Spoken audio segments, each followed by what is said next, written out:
Hello and welcome to today's edition of the Locker Room and Voice of the People TV. I am Jerry Ampelohai, your go-to host for all things football. It's a new week and a few hours to a new year. We've got some explosive football news to dive into, and today we'll be discussing results of games played over the weekend. We've got all the highlights from around the football world, and joining me today is James and Maiwa, bringing their expert insights and hot takes on all the action. All right, sit back, relax, and get ready for a thrilling episode. Credit goes to teams that have Arsenal games tonight, and I think what Nuno Santos has been able to do with that particular team is a very, very good one. A great job he has done. He has done for himself. I don't see them going. No matter how it gets worse for them, I do sevens at the end of the season.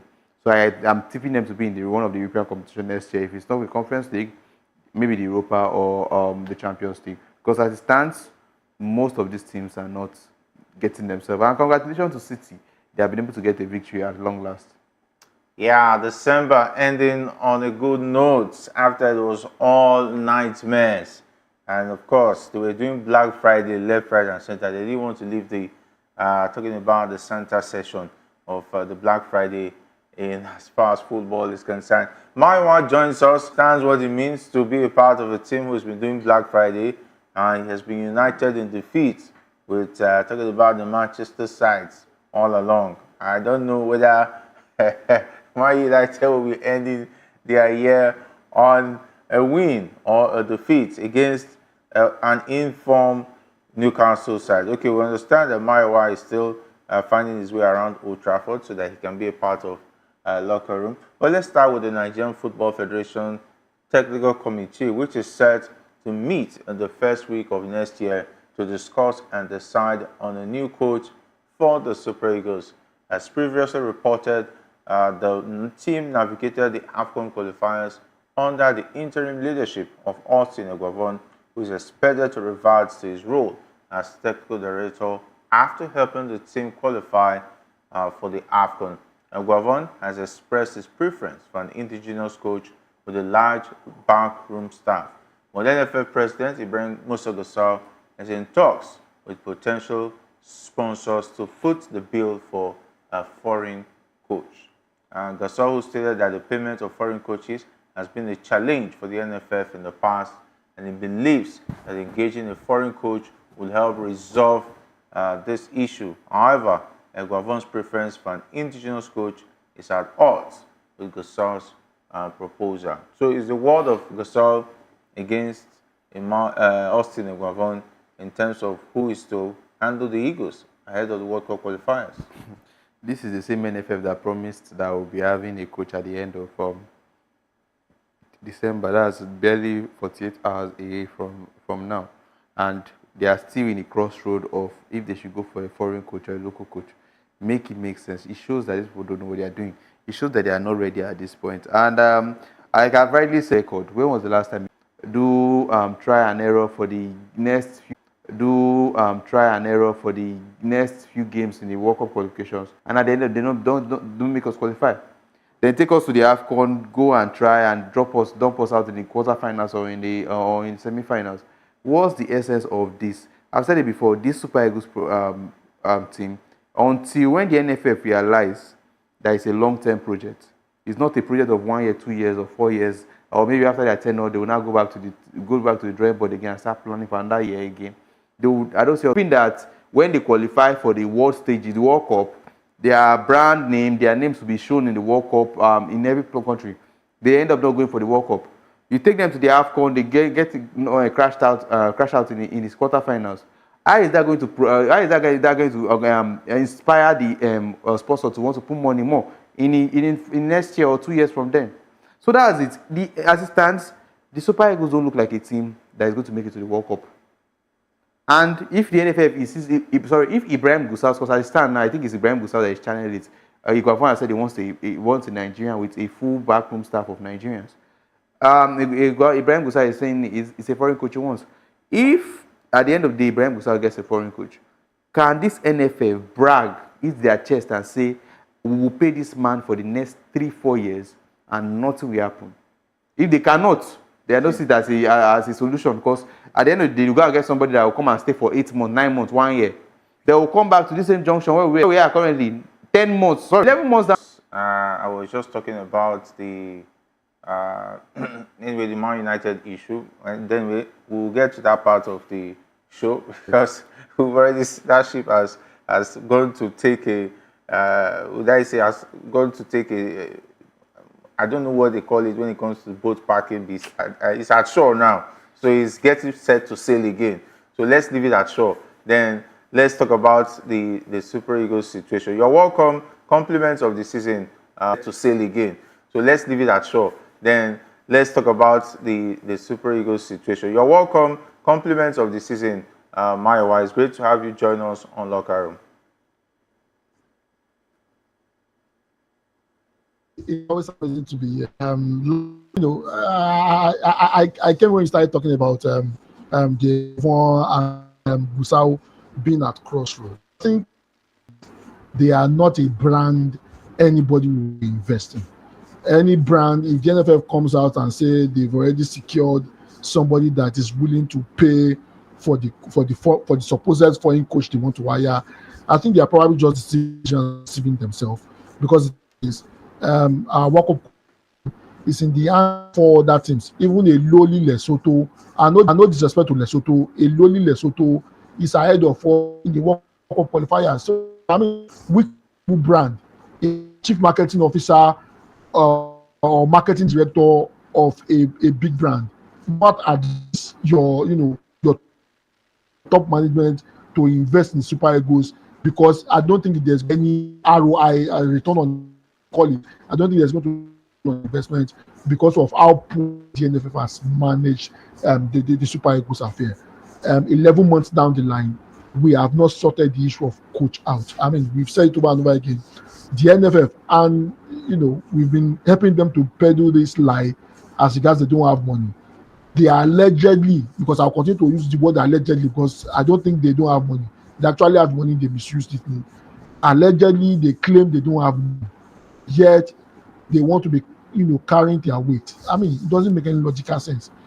You are saying you don't have money, yet you are still stuck in your old ways of wanting to hire a foreign coach when the NFF has consistently failed over the years to be able to meet up with its basic obligation of honoring a contract that has been signed, of paying the coach the amount they have agreed on. The bottom line is we need a Nigerian coach. The so-called foreign coach that they want to bring, there is no guarantee that is going to get us to the World Cup. As it is right now, we should start taking our mind off the World Cup qualification. I don't think the teams ahead of us, the 4 of them will mess up. 1 or 2, I don't think all of them will mess up. So as it is, I don't think we are going anywhere. So why do we want to waste precious money that they claim they don't have on, supposed failed project? Now you want to buy a miracle that's impossible, that's very impossible to. So for me, they should just go ahead and hire a local coach, throw the weight behind the local coach. And the reason why our local coach has continued to fail is because the NFF has failed to support the local coaches. I mean, in as much as all of people might be skeptical about it, he had, and we had already qualified. He didn't use the first team. He decided to go with the people that don't play regularly. And those are the 2 bad games. After that bad game, everybody is coming for him. Even the NFF himself, their body language is an indication that they never trusted him, they never believed in him. And this is the same person that came to rescue the NFF. We need a local coach. There's no point wasting any money. We have enough quality in Nigeria that can get us the same thing the foreign coach will get us. I don't think any coach that will come in and will qualify us for the World Cup. Let's get to local coach, support the local coach, give the person 3-4 years project, and let's rebuild our football. There is no point in money a project that's already failed, and that's just it. The thing is that I just wanted every one of you to finish before I will drop my own point of view on this. I think it's a shame that the NFL president and those who want a foreign coach are telling us now at the end of the year 2024 as a deep into this. I think corruption is even fair. No, we have people who have no clue. I think now the main reason, you will not tell me that there's any the logic why they are going for foreign coaches. They are paying these men in dollars. So they know how they can siphon from that particular money. Okay, Let's not forget when we were talking about Renard. What was past NFL Federation doing that the corruption was working and they were hiring foreign coaches? They knew the route. This one does not. This one doesn't know his way. It doesn't know anything. I think the difference is the previous administration still cared about the football sector a little. At this one, Ibrahim Gusau, it's obvious he does. I don't think he even has any feelings for what's going on in the football. It's not about feeling. The thing is that he does not care about what's going on in the football. He just cares about the money. Gusau is not as influential as past NFF officials. He doesn't have the clout like Amadou and the rest. For instance, even Galadima, the way that Galadima will even pull, the course he will make and have answers right now. Gusau can make it for 10 years and he will not even have one call. The clout. That is why the football house is suffering from in hiring a foreign coach. The last foreign coach we had was what Amadou Pinnick got for the Super Eagles. We even heard that Finidi George hiring was not also his own idea. Guavron too was not his own. So we're having a man who is sitting on top of the NFL Federation, who knows nothing, who has no capacity to deliver. And the football house is suffering because it's just kick and follow. I just hope what happens to Amadou after the last World Cup we didn't qualify. Hope happens to Gusau. At least let's get somebody to qualify. And I'm still scratching my head to try and understand. That 3 billion. The 3 billion, is it that they are trying to pay the countries ahead of us? They want to organize parties. They want to organize parties, jamboree. They will now promise the player, NFL president, who does not know his left or right. And unfortunately, we have an NFL president who does not know his left or right. And unfortunately, the vice president who's beside him, is just a local content. He has nothing to offer when it comes to the international stage. And Amadou Pinnick, who looks like he has been trying to see if he can show the love and still try and see what he can do. He has seen that even his effort is looking like it's going down the drain. It will be too sad because it's already looking like that the Super Eagles will win the World Cup. Okay, let's talk about Zimbabwe's head coach. Michael Nff'S is determined to improve his team's standing in the World Cup qualifiers, which they will first face Benin Republic. All right, even the Zimbabweans have a foreign coach. All right, even the Zimbabweans have a foreign coach. What more? The Super Eagles is looking for one. Zimbabwe. 11 months. This is what I'm saying. The fact that they have a coach already and the coach is already monitoring this, he knows what's on ground. He knows what he's supposed to do come match, and is planning towards it. We are still at a roundabout for the past 11 months, looking for one person that will come and handle this job. And you think we are in the race to qualify? And the presidency is wasting 3 billion naira of taxpayers' money to go and invest in one group that will make us qualify. I'm just waiting for us not to qualify. Then the people that they gave that 3 billion, they should come and explain what the money was used for. Is it to go and get them new boots or to go and pay the players so that they will have enough confidence going into those games? Considering the fact that, don't forget that there are this particular set of players that want to use in these games. They are being owed for since 2020, 4 years ago. Match bonuses for the past 4 years. They have not been paid. And you want them to go into a match like this where you have given 3 billion naira to one group that you say you will encourage them to make them win. You want them to qualify. You don't have a coach for the past 11 months. Come on, all these dramas. I think if you just put it out there, if you lay it out there, even a layman will know that it's almost impossible for us to qualify. Even the teams that are behind us are already developing strategies they will use in qualifying. We don't have a coach. Talk more of him goes to that step of developing strategies that we use against Rwanda and the rest. So all these things are telling factors that these people are not even seeing. This barely 3 months, before 3 months, let's say 2 months. In 24 hours, in 48 hours, we are in a new year. This January, and these matches are in March. So what are these people planning? What is Ibrahim Gusau planning? If you wanted to get a foreign coach over 11 months, you have not gotten somebody. Even if it's Nidu, it's now that you are looking for sponsor. December is barely. We are almost in 2025. Now you are looking for sponsor. You have not gotten sponsor. The more you listen to these people's stories, or let me say skits, let's not forget in the past we have read where they said there's a sponsor that will cover the salary of a foreign coach for the next 10 months or so. What happened to that? Be in Port 1. The fact that we have a 6 years hiatus since 2018. That was the fact that we have a 6 years hiatus since 2025. I'm just so I'm so excited, looking forward to how Ogumodede will be able to navigate that particular tournament, how talent from that particular team will be able to make it to the super. I mean, I think it's time, begin to get to be able to prove their worth or to be able to the guys showed. I think they have enough quality to be able to. I think the last time we even had a good team at the CHAN was during Stephen Kersh's time. And since then, I think I've even forgotten that we even participate in the CHAN. I'm even shocked that they were even part of the edition before 2018. I thought the last time they played was during Kersh's time. That shows how bad it was. I think it was Salis Yusuf that was taken there at some point. It was a no-show. It was a show of shame at a point in time. I was even saying they should not be qualifying so that to save the little naira that the NFF can gather.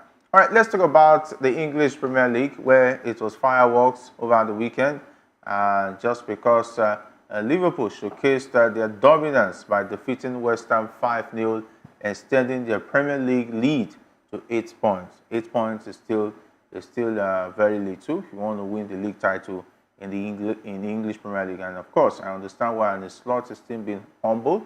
They continue to pursue a record equaling 20th top flight title, achieving 23 wins in their last 27 matches. Let's not forget this. They've also lost a game this season. That's to Nottingham Forest.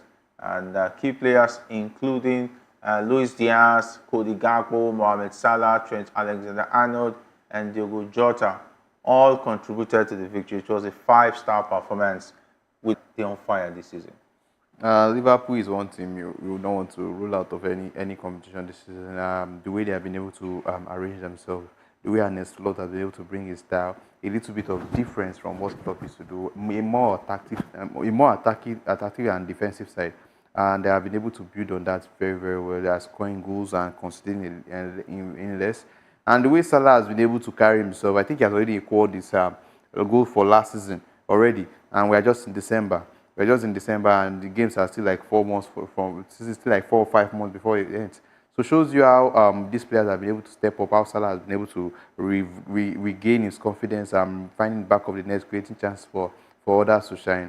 Liverpool is one team you don't want to look at. And I was looking at you when you said 8 points. They are leading the table with 8 points in December.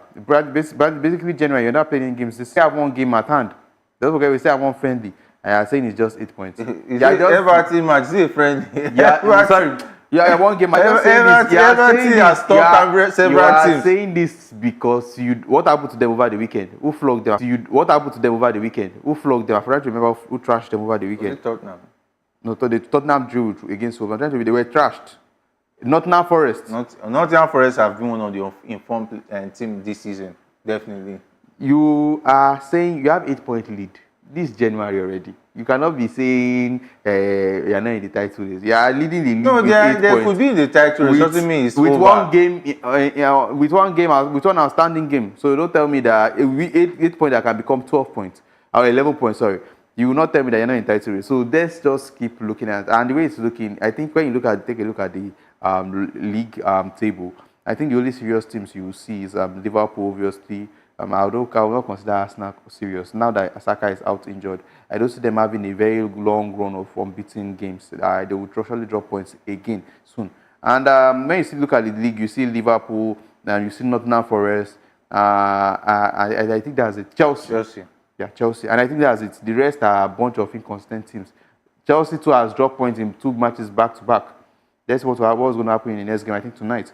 So looking at this, I think Liverpool is the only informed team. Just losing against Nottingham Forest all season. So I think Liverpool fans don't have any excuse to say they are not in the title race.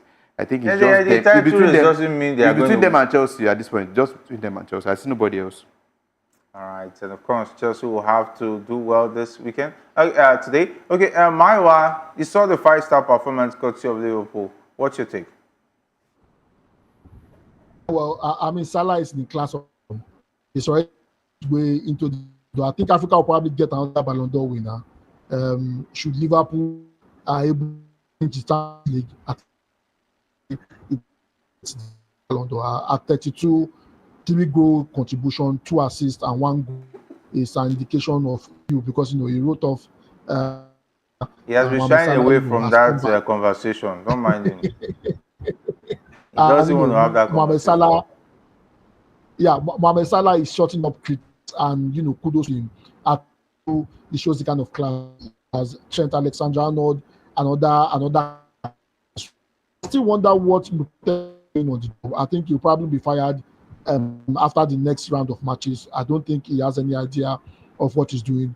If they don't fire him quickly, he might end up relegating West Ham. Because how do you lose scandalously and not even muster any comeback in that particular game? Lucas Paqueta and the rest of them, they dropped from they are not supposed to be playing. As for Liverpool in the title race, I'm just looking forward to how many records Man will be able to break. I'm rooting for him. I'll be the first to say, should Liverpool win the Champions League, Salah becomes the next Ballon d'Or winner. All right.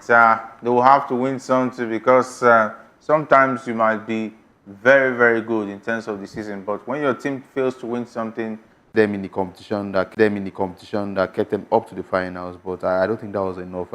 After what he did in the La Liga, he set the standard too high for himself.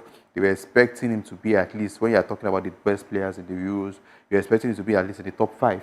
And funny, when you look at the best players in the Euros, I don't think any English player makes it into the top 10 or top 10. Because even we had keepers that were turning up. I'm trying to remember the goalkeeper you guys bought that plays for. I'm trying to remember the country. Is it Georgia? How important is it? Georgia or Turkey? I'm trying to remember one of them. The keeper was so good that everybody after the Euros they got to discover him and know how important he was, how good he is. So these are factors I see that contributed to why there was no shout for Bellingham. Let's not forget, Brazil also had a similar feat, but I think Vinicius was stepping, was scoring, and still creating chances. So it was not that bad. They were still able to push a little bit of Vinicius in the conversation. But Salah, obviously, when you take a look at the stat and what he has dropped this season, I don't think there's any winger in any league or any attacker in the league, any league in the world that's done those numbers. And imagine equaling your last season total goals and assists in December. Still have 4 months to go. That means he's going to score more than double of what he did last season. Obviously, he should be in the if he continues like this, I'm sure he's going to be in the conversation of the next Ballon d'Or. Yes, Premier League assistants. All right, definitely they will have to win those titles to cement Mohamed Salah's shot as far as the Ballon d'Or is concerned. Let's talk about Manchester City. Rebounded from a lackluster start to the season by defeating Leicester thanks to goals from Savinho and Erling Haaland, although they remain 14 points behind Liverpool, remains in the relegation zone after another loss. That's another Man U legend going through it all. It's pretty, pretty interesting. But let's talk about City. It looks like they found a way to win, and this time against Leicester City. But talking about Pep Guardiola, said that they stand no chance of winning the league title this season. Well, I think he has come back to it. I think he's saying something that's realistic. They only won that particular game, throw away some chances. That goal had gone in, I think would have gone in. I think it would have been a different kettle of fish. Look at how Man City played. They were very nervous. Leicester not take their chances, and they took the chances. McKennie coming in was very fantastic for Man City yesterday. I think probably maybe with the performance of yesterday and with the team playing so poorly, I think probably maybe McCarthy deserves a starting shirt in the Man City team.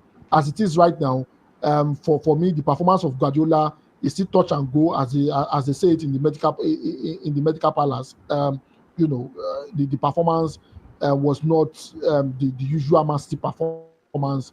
A whole lot of the players, they are still failing to give a good account of themselves. However, it was a good game for Savinho after enjoying a horrid start to the EPL.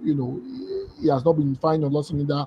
He has not scored. He has not contributed anything significant in the last 19 games. He was able to score a goal yesterday, and I think that probably boosts his confidence. However, the overall totality of how Man City plays, I'm still not confident in them, rebounding back and getting the result. I mean, did the job if go ended in a draw or probably maybe another defeat for Guardiola. But as far as our season. So looking at it, Man City is still going to struggle a little. When you have the likes of Kovacic in his 30s, Gundogan in his 30s, Bernardo Silva in his 30s, Kevin De Bruyne in his 30s. How do you want to make your midfield work? Salvio, credits to him yesterday, was able to come out from his shell, able to get a goal and an assist after a going months without finding the back of the net. He was able to do that yesterday. And also, Emi Haaland, after missing penalties and missing chances, he was able to find the back of the net. I think that gives them the confidence going forward into the next game. But I still don't see the team as balanced. I still see them they're going to struggle. I still feel they're going to struggle. And for Nottingham Forest, a wonderful job. In the last 2-3 years, he has been able to take them to the summit of the EPL. To be honest with you, Nuno is doing a fantastic job. The players they are giving a good account of themselves, showing that they still have what it takes to be able to compete at the highest level. As it is right now, I think the worst that can happen to Nottingham Forest is they'll probably drop to the Conference League. That's the worst that can happen to them, and they'll probably be in Europe next season. And that's the hallmark of what Nuno can do. To be honest with you, he did it with Wolves, got Wolves to Europe, and he's doing it again with Nottingham Forest. Kudos to Nuno, kudos to the players. I just hope our own Taiwo Awoniyi is able to play himself back into the team, because I still feel he has a whole lot to give in that particular team, and I hope he's able to get the opportunity to be able to contribute to the greatness we are seeing from Nottingham Forest at the moment. All right, we wish them all the best. And of course, all too bad season is becoming for Ange Postecoglou. How do you come from 2-0 and draw 2-2? I think Tottenham is a definition of a team waiting to disappoint. Always ready to disappoint. Tottenham's nickname should be Amaka FC. Seriously. Because the amount of times they have, they take, the annoying thing, they take from the big teams and give to the poor, the teams that are struggling. How in the course of the season you have defeated the likes of Manchester United and Man City, gotten points against, I'm trying to remember, but looking at it, I'm coming to drop points against Wolves. Yes, Wolves, the new coach, I'm trying to remember the name, Pereira, also the Portuguese coach has been able to do magic. Pereira. He has been able to do magic. Top in his first 3 games, he played against, he has gotten 7 points, 2 wins and one draw, beating Manchester United and having 2 clean sheets in those games. So looking at it, he has started the season with his life well in the Premier League, and it shows he understands. So I'll not rule them out. But looking at some who mean missing penalty when your club is like, I think at that time we were 2-1 up or so, and some had the penalty where he could have increased their chances of getting the full 3 points, and he lost. Well, it happens in football, but when you look at that team, Ange Postecoglou is actually going through it. You will not blame Ange at this point. Ange is a wonderful manager. Well, I am sure if he drops the Tottenham job today, another top club maybe in EPL or somewhere, we're going to pick him up. It just shows you the Tottenham, how they don't back their coaches. We have seen it in the past. We are still seeing it. Pochettino was able to manage what he had and take them to as far as, was it the semi-finals or the semi-finals of the Champions League, took them to some cup finals. And Jose Mourinho took them to the final that was supposed to win the trophy, was sacked barely 48 hours or 72 hours before the game, and they ended up losing that same trophy. So looking at this Tottenham side, you don't even know what to expect from them. They are the redefinition of Amaka FC. So let's just see where they will end up. We cannot even bank on them. The games that you don't expect them to win, they go in confidently and they go in and get the 3 points confidently. Then when you see games that you expect them not to lose or drop points, they're dropping points. Let's see how the season will end for Ange. Ange said he's always winning something in the second season. Obviously, he didn't mean the Premier League. Maybe he meant the Carabao Cup or the FA Cup. Let's see if they're going to get that at the end of the season. Also, they're in Europa. Let's not forget that. Maybe he got deceived with the team wearing white. Maybe he thought he was coaching Real Madrid and forgot himself when he said that. Because this Tottenham side have no plans of winning anything in their second season, as far as I'm concerned.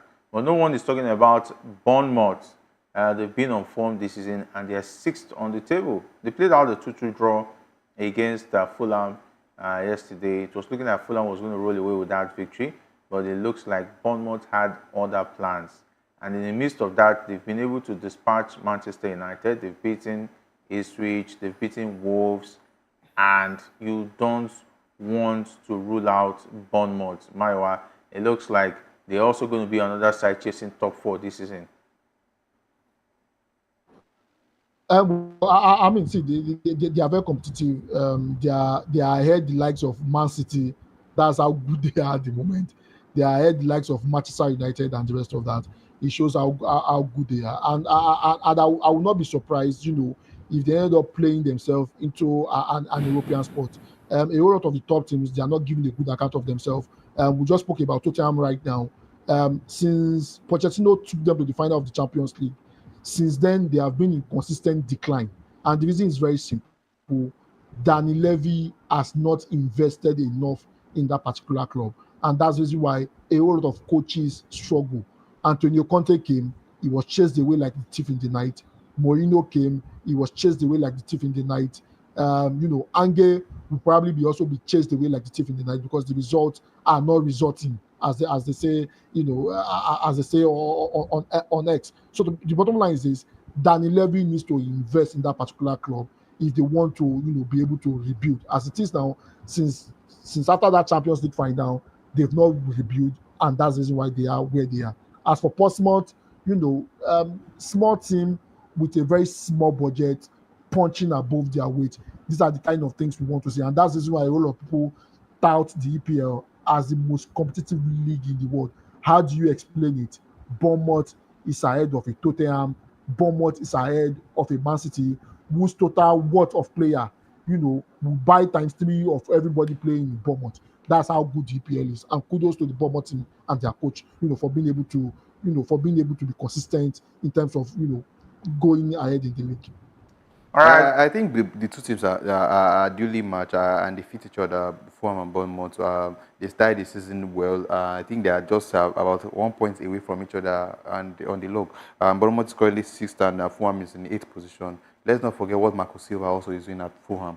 How they have been able to carry themselves all season. Let's not forget they defeated Chelsea on Boxing Day, getting 3 points against them. So I think two teams were equally matched on the day and they were able to get a good result. At least 1 point is a good result considering they could have led to none. So let's see how this is going to end. I'm sure the top 4 this season will be very fun. The teams that will be representing Europe, representing EPL in Europe next season will be very, very funny. I can't wait for the season to end to see. All right, so of course, we'll wrap it up with the fixtures to look forward to tonight. Chelsea takes on Ipswich in an away game. And the big one is Manchester United up against Newcastle United at Old Trafford. There's also Aston Villa taking on Brighton and Hove Albion. And back in the days, Newcastle going to Manchester United used to be going to a theatre of dreams, but now it has become a theatre of tears, even under a new coach, Ruben Amorim. I would like to take a prediction on that one before we go. We cannot even know what to predict when it comes to Manchester United. But we are seeing early signs. Marcus Rashford will be involved in the team today. Will he be getting playing time? I think he's already around. Will he be getting playing time? We don't know about, but at least he's included in the team. At least there's progress. Or maybe we can see that. Wow, maybe there's life. Marcus Rashford is not looking like a new. No, not like a new. You know when your child fucks up, when the child does something that he's not supposed to do, and you correct him or you scold him, he knows when he's coming back, he has to do better. So now that he has given bench for, he has not been part of the team for the past 4 games. I'm sure he's going to do something different this time. All right, so Mayowa, your prediction in 30 seconds. Forward. Well, the prediction is very simple. We should just avoid relegation.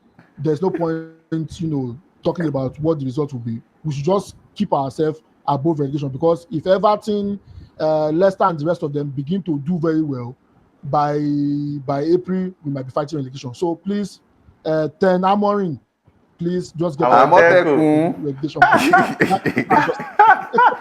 All right, Mario, Ike is already saying sorry, but he has forgotten that Arsenal will also need to start pulling in the weight with Saka in the hospital, already on the hospital bed, saying that don't worry, you see me next year. Okay. All right. I want to thank you guys for joining us today on the Monday edition of the Locker Room on Voice of the People TV. Thanks, James and my wife, for being a part of the show. And big thanks to the guys behind the scene, talking about Ikechukwu, Shegun, and not leaving out Sam and Paul. I am Jerry Apelio. It's been a pleasure bringing you all the latest football action and insights on this exciting day. Until next time, if not for anything, do it the sports way.